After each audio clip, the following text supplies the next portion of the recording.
Hey, if you're here, you're probably trying to figure out how to do better on the digital SAT.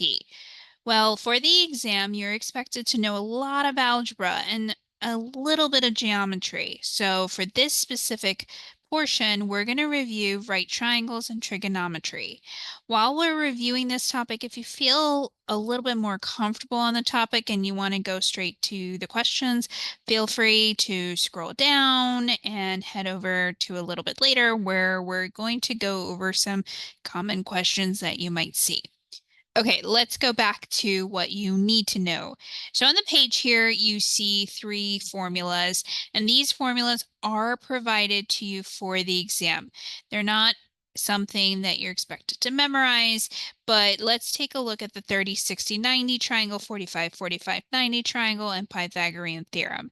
So when it comes to any triangle, opposite that 90 degrees is going to be your 90 degree, that little square thing here is your symbol for your 90 degrees. Well, opposite to that is going to be what's called your hypotenuse. So that's important to note or commit to memory for this time. Now, for the 30, 60, 90 triangle, you're given three angles. Please note that all triangles, all of their angles add up to 180 degrees, regardless if it's a right triangle or not. So while we have 90 degrees listed here, we have 30 degrees listed here, or it could be anywhere on the triangle. Well, opposite that side, the value is going to be n, and opposite the side of the 60 degree is going to be n root 3. So what that basically means is if we have the value of n, we could say that's 2, then the value of 2n will end up becoming 4 because 2 times 2. And then the value of n square root of 3, or opposite that 60 degrees, will be 2 root 3. Now, if we're looking at a 45, 45, 90 triangle, opposite the 90 degrees is going to be n root 2. So let's say that we said n is 2. Then that means that 2 square root of 2 would be opposite that 90 degrees. Opposite the 45 degrees, regardless of which one, is going to be exactly the same, n. So in this case, both of these sides would be equivalent to 2. Let's also take a look at the Pythagorean theorem. You're expected to note that you can answer questions. So for this formula, it is given to you on the formula sheet provided. And once again, it is highly suggested you do commit this to memory, because you don't want to be switching back and forth between the formula and using it. Let's take a look at the following page here. As you can see here, there are several formulas listed here, and it might be cumbersome to understand, so we're going to tackle those together. First of all, let's take a look at how to label a triangle. If you're given a triangle on the SAT, often they give you a symbol like this, which symbolizes an angle. You're expected to know that the triangle itself can be labeled with opposite, adjacent, and hypotenuse sides. If given a 90-degree angle, or that little square symbol here, you can note that opposite that side automatically is the hypotenuse. Now, relative to the angle that's given, you then have to identify which side is the adjacent side and which side is the opposite side. So if the angle is touching the side, it is called adjacent. If it's opposite the side, it is called opposite. Now you have two formulas here, which listed tell you how to convert from radians to degrees or vice versa.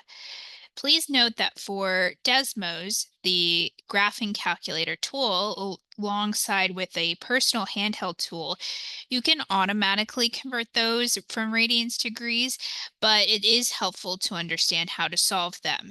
So for example, if you're solving for radians, pi over 180 times the degrees gives you that radian value, and vice versa for degrees, you just have to solve by taking 180 over pi and timesing it by the radians to then give you the degrees. So that's how you can tell the difference between degree and radians. Now, on the right-hand side here, this seems to be a challenge to remember. Please note that if you are trying to get anywhere between the 600 and 800 range, It varies on whether or not you should memorize these or not, because if you're trying to get a near perfect score, I'd say now is the time to go ahead and memorize these because you're trying to hit that perfect score. And oftentimes, this specific concept comes up maybe once or twice in the exam in total. So I just want to point that out when you are studying this so you don't become overwhelmed. I know there's a lot of material to understand for the exam, and you don't want to be memorizing a whole lot of information that's not relative to the exam. So if you're trying to get that near perfect score or that perfect score that can make and break you, by all means, take a look and understand these in full detail. If not, and you're just trying to get to the 600, 700 range, this might not be as necessary. I just say make a good judgment call when reviewing these types of concepts. So the first thing is the table or identification table below to see how to convert from degrees to radians to actually get an actual value. For example, the sine of 0 degrees is 0, the sine of 0 radians is 0, and for example, the cosine of 30 is root 3 over 2. And students ask me, well, do I need to memorize this? Can't I plug this into a calculator? You can, but you want to save yourself some time. And that's why if you're trying to get to that near perfect score, this table might be helpful to memorize so you know off the bat, okay, well, what is cosine of 30? Well, that is root 3 over 2. You know that off the top of your head rather than going to your calculator and typing it in. But you make the decision for what's best for you. The same thing to highlight here. I want to highlight what is most important in this table. I would go ahead and, if anything, memorize anything related to 0 and 1 or undefined. So, for example, the cosine of 90 is going to be 0. The tangent of 90 doesn't exist, it's undefined. So going and memorizing those values have been in the past really helpful because these are high yield concepts when it comes to trigonomic identifications. So I just want to point that out. I also highlighted there was a whole form of trigonomic function identities. I just pointed out the four most common ones to understand. And I also suggest, I know this is really small here, understanding reciprocal identities, because I've noticed that on practice exams and practice tests provided by the institution that makes the exam itself, they've been pushing for understanding the reciprocal identities and the specific formulas here. So just make a note of that when reviewing for the exam. So also, I want to review triangles themselves and understanding just basic terms that you might see when it comes to types of problems. For example, you're expected to note that the sum of all angles equals 180 degrees. So regardless of what kind of triangle you have, whether it's right triangle, whether obtuse, whether it's scalene, it doesn't matter. All the angles are going to give you 180 degrees. All triangles have three angles and three sides. Okay, now let's take a look at identification of angles, which is on the left-hand side here. So you can have three types of angles: acute, right, obtuse. Right angles are often seen with that little square hook to identify that one side is 90 degrees. This is the most popular type of triangle on the digital SAT. So keep note of that. And in prior exams past for the SAT that was not digital, right angles was something that you were expected to know most often compared to other triangles. But you can see obtuse triangles, which means that one of the angles is greater than 90 degrees. You can have an acute triangle, which means that all three angles are going to be less than 90 degrees individually, but still sum up to 180 degrees. So let me say that again.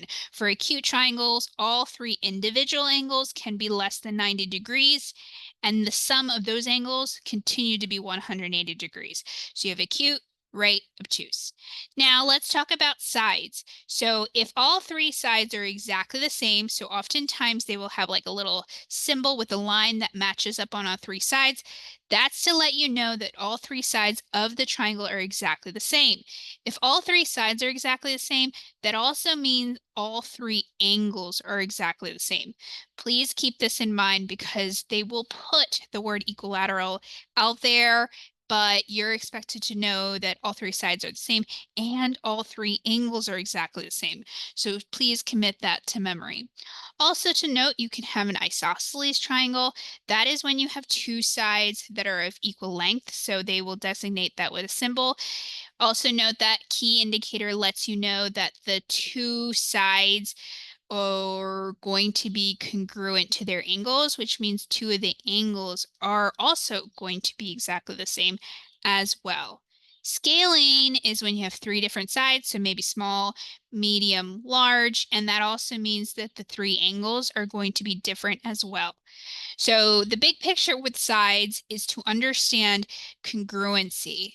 So that is a big major topic for the digital SAT, to understand if you have an angle and you have another angle and they're exactly the same, guess what? Those sides are going to be the same as well. If you have three different angles that are of different sizes, that also means that the sides of that triangle are also going to be three different as well. So I just wanted to point that out before you realize what those words mean and how it's relative to the digital SAT. You are also expected to know trigonometric ratios. I like to say SOH-CAH-TOA, SOH-CAH-TOA. So oftentimes students think, well, how am I going to memorize that? What does that mean for me? So that means that sine equals the opposite. So I'm going to put OPP over the hypotenuse. So if you're given an angle, so they identified the angle, opposite over your hypotenuse is sine. Cosine, is going to be adjacent over a hypotenuse. That's where the A and the H come from.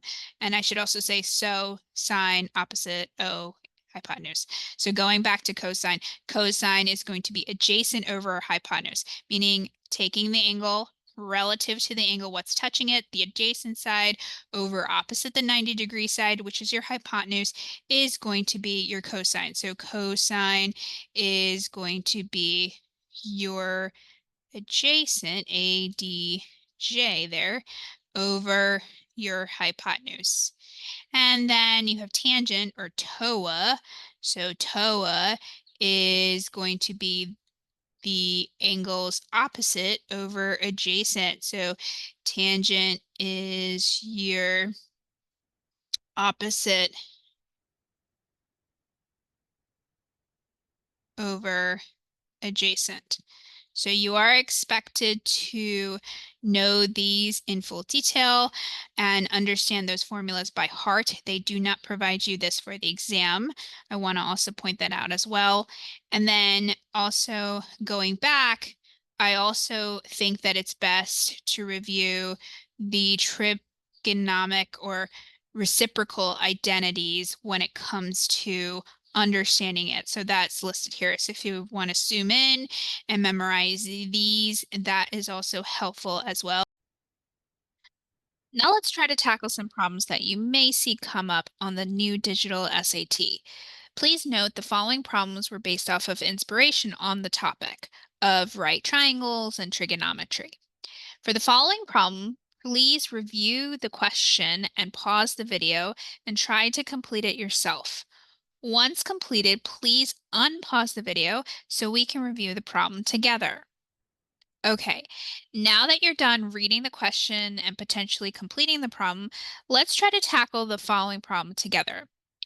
So, as noted, they talk about tangent, which lets you know that they're talking about some sort of triangle. So we're going to go ahead and draw a triangle here. Please note that for the digital SAT, oftentimes they go ahead and give you the picture instead of actually writing out the words. And so I think this would be helpful just to review as backup in case they give you something related to that essentially. So first of all, if they tell you that they gave you some angle and they let you know that there is an adjacent 7 or an adjacent side of 7, they're talking about relative to that angle, nearby is going to be the adjacent side or the side that touches that angle is going to be 7. Off the bat, you know as well that opposite that 90-degree angle is going to be your hypotenuse. While that's not given to you on the problem, I just wanted to go ahead and review that concept. So I'm just going to label hypotenuse or HYP for short, just so that we can review that concept for potential future test questions. They also let you know that the opposite side is 24. So they tell you the adjacent side is 7 and the opposite side is 24. So opposite that angle is going to be 24. Please note you don't need to actually label a triangle for this problem, but once again, I just thought it'd be helpful to visualize. They also want to tell you that you're going to find the tangent. And now you're going to have to remember your trigonomic identities, specifically formulas relative to trigonometry. So tangent, if you remember in the shorthand form, SOH-CAH-TOA,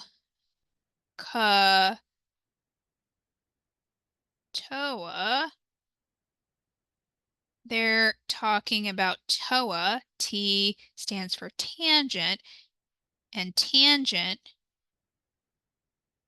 equals opposite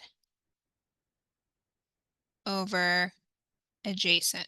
So we're going to go ahead and plug in those values. So tangent essentially equals our opposite side, which is 24, over our adjacent side, which is 7. So the answer in this case, more than likely, is B. So if we go ahead and solve and take a look at the proper answer, the answer is B, 24 over 7. I also want to point out that sometimes you might see the response none of above or none of the above. Be careful when selecting that answer. Oftentimes, if they're trying to teach you a concept, they're wanting you to actually solve the problem, but sometimes we become frustrated and automatically select none of the above. So be careful when selecting that answer to ensure that all other options are actually incorrect. This might not always be the case, but just be wary. Let's try to solve the following problem together. Take a moment and read the following question on the left-hand side, making sure to pause the video when doing so. Just a friendly tip, try to attempt to complete this problem under a minute, making sure to utilize all resources and tools available to you, including a graphing calculator and Desmos, which is also provided on the digital SAT. Make sure to pause this video now and then unpause when completed. Okay, welcome back. I hope that you were able to at least read the problem, and congratulations. You've made your first step at ensuring that you're going to do well on the digital SAT. So let's try to conquer this problem together. First, what we're going to do is, as we're reading the problem, we're going to go ahead and draw the shape that they tell us that they have. In this problem, they tell us that they have a rectangle in this problem. So they have a rectangle here, and they let us know that they're trying to take a look at the diagonal here. So I'm going to go ahead and estimate that diagonal, meaning that it's going from end to end. And this is important to note for the digital SAT. If they give you a rectangle, more than likely it's going to involve some sort of rectangle that it has some sort of diagonal attached to it. And what they're trying to hint at you is that this is a right triangle. You might be like, why? Why would that be a right triangle? Well, all sides of a rectangle have 90 degrees on either end to end, which means that the shape that they're taking a look at, or specifically the avenue of what they're looking at, is the diagonal, which includes this 90-degree triangle here. So they let us know that the diagonal happens to be 17 units. So they're letting us know that the diagonal itself is 17 units. Just a heads up, you want to double check that your units match up with your answer choices. So in the question, we're only dealing with units here, and in our answer choices, we also are dealing with units here. Keep this in mind when trying to solve the problem because dissimilar units could be a trap answer. Now, going back to the problem, I also want to focus on the fact that opposite that 90 degrees, just as a reminder, is your hypotenuse.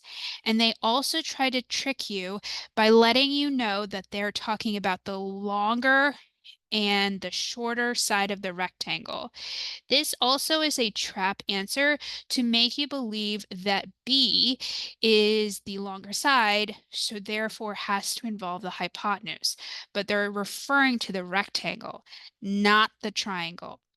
So I just want to point that out. So in terms of the rectangle itself, they let us know that the shorter side is 8 units. And the longer side they call B. Okay, now that you have a right triangle and you're looking at only the sides, remember you're given three main formulas, which are the 30, 60, 90 triangle, 45, 45 triangle, 90 triangle, I should say, and then also Pythagorean theorem. So in this case, we're going to go ahead and plug this into the Pythagorean theorem, which, if you remember, is a squared plus b squared equals c squared, where c is your hypotenuse. So we can plug in 17 squared equals b, which was what we're looking for, b squared, plus our a, which we can type in as 8. So we have 8 squared plus b squared equals 17 squared. We're going to bring that 8 squared over to the other side. So we have b squared equals 17 squared minus 8 squared. Because we're trying to only find the value of b, we can go ahead and take the square root of this whole thing and square root both sides, therefore eliminating the square that's on the b. And we have the square root of 17 squared minus 8 squared. I'm going to go ahead and type this into Desmos to go ahead and solve. If I click the little button here, you'll see the function of a scientific calculator. I'm going to go ahead and try to see if I could use the square root button. Make sure to have my parentheses. Make sure to have this as a habit. 17 and the parentheses. Then make sure it's squared minus 8 squared. Now, if you're wondering what my parentheses, I have to put that in as well, almost forgot there. If you're wondering what I'm trying to do here, you're going ahead and plugging it into the problem to go ahead and solve, making sure that you're solving for the square root. Also note that when solving this problem, you are taking the square root and you are making sure that you have this square here, which that comes from this value here, or in your computer, you can use the upper caret symbol, but either one works for that square root of 2. If you have another value outside of this, this is going to be therefore a to the b power. That works as well. And there we go. We have our answer, which is 15. Let's talk about how to use Desmos for your benefits. If you hit math and you go ahead and hit scientific calculator, you'll see the calculator listed here. Automatically, by default, your calculator will be in the main mode and you have radians and degrees, but degrees is toggled off.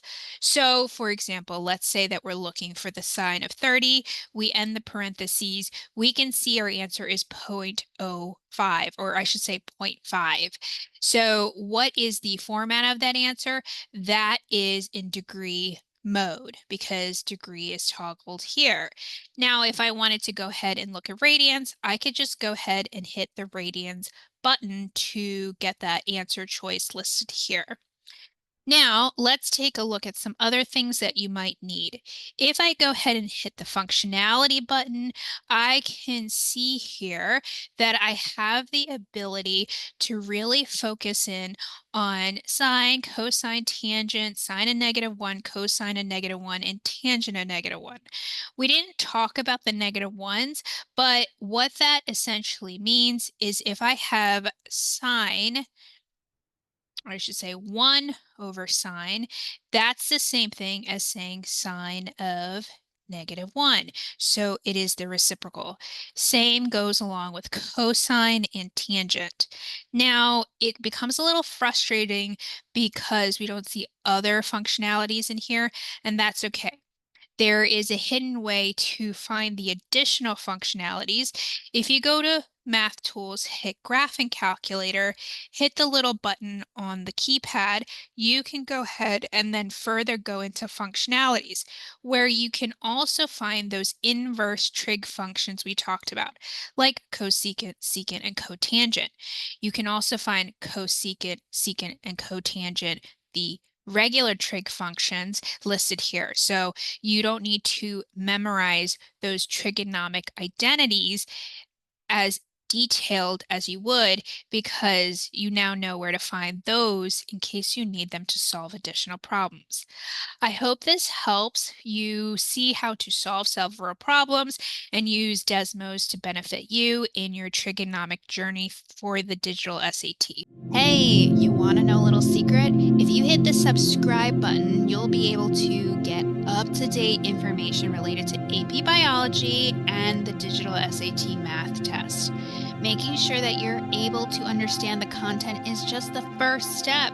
So if you want updated additional information, make sure to click the link tree in our bio. We hope that you subscribe because each new subscriber gives us motivation to create more up-to-date content for you, students, parents, and teachers. Enjoy!